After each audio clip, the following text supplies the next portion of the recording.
pop star got married at Madison Square Garden. A four-time NBA champion is quietly being recruited to play football.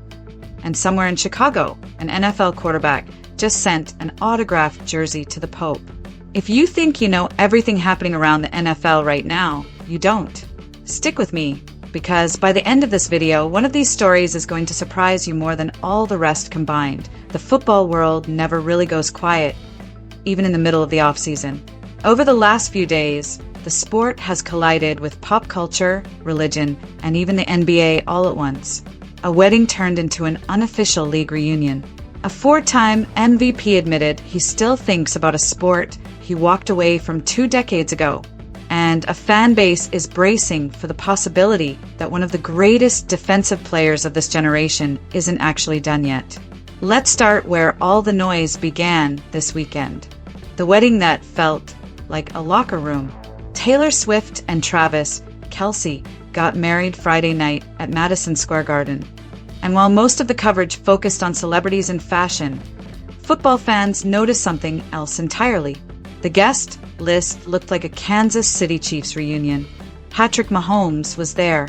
So was Andy Reid, along with a long list of current and former Chiefs, from Chris Jones to Travis's longtime teammates on that Super Bowl roster.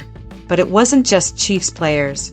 Names like Tom Brady, Russell Wilson, Matthew Stafford, Cooper Kupp, and Rob Gronkowski all showed up too, which says a lot about how far Kelce's relationships stretch across the league.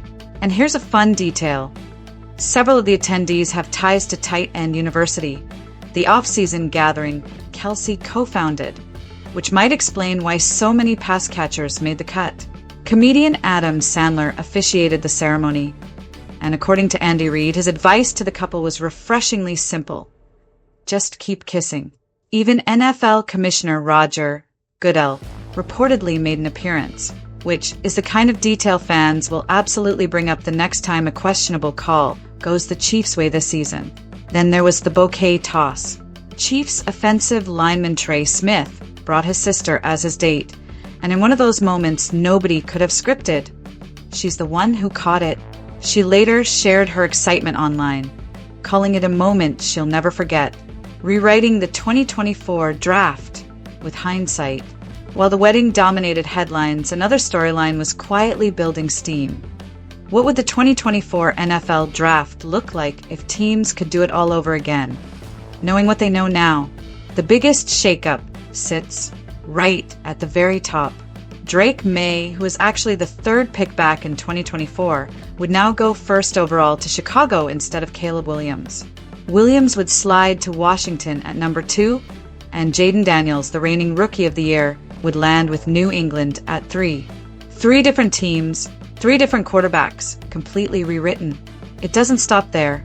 Brock Bowers, originally a day 2 pick, would now go in the top 6. Malik Neighbors would be a top 10 selection instead of the 6th pick he actually was. And Philadelphia somehow ends up with 2 top 10 talents in this redraft, landing both a cornerback and a slot corner who each earned All-Pro honors in their rookie seasons. It's the kind of exercise that shows just how unpredictable draft night really is, and how quickly perception can change once players actually hit the field. A Pope, a jersey, and a mystery uniform. Here's where things get a little unusual.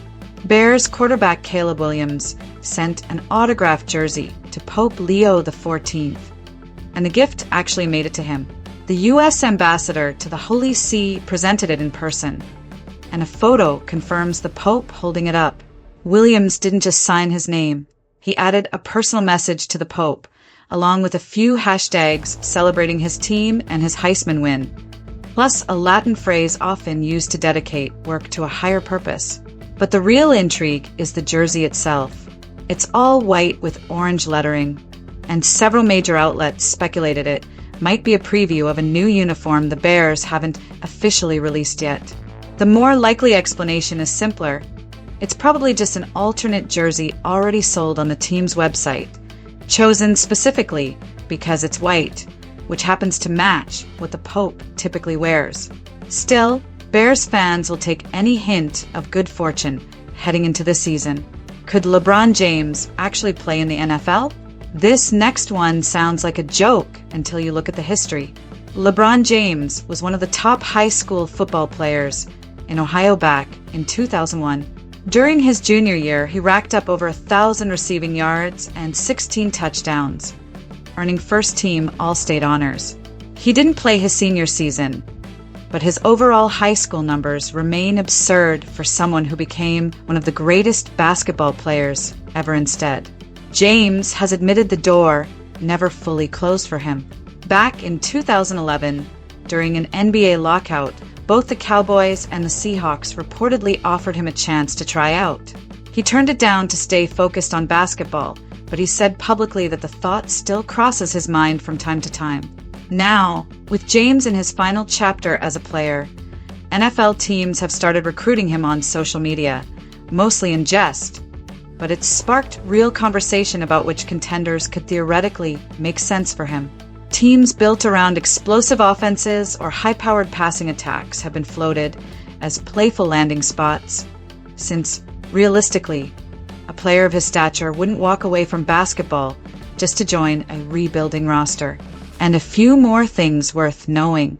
There's growing chatter that Aaron Donald, one of the most dominant defensive players of his generation, might not be done after all.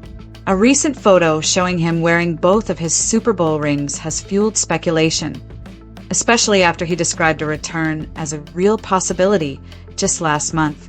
Meanwhile, one former NFL general manager has been vocal about doubting rookie quarterback Ty Simpson, comparing his outlook to other highly drafted passers who never developed into full-time starters. And receiver Brandon Ayuk stirred things up again, this time aiming comments at a former college teammate turned division rival, adding another layer of drama to an offseason that already has plenty. So which story do you think is the biggest deal here? Aaron Donald possibly coming back, LeBron actually considering the NFL, or that jaw-dropping redraft that changes 3 teams' quarterback situations? Drop your take in the comments. And if you want more off-season breakdowns like this, make sure you're subscribed, because this story is far from over. When you step back and look at everything that happened in just a few days, it's a reminder of how much the NFL touches beyond just the games themselves. A wedding became a football reunion. A rookie quarterback found an unlikely fan in the Vatican. And a basketball legend is still wondering, even now, what could have been on a football field? None of these stories are finished yet, and that's exactly what makes this off-season worth watching.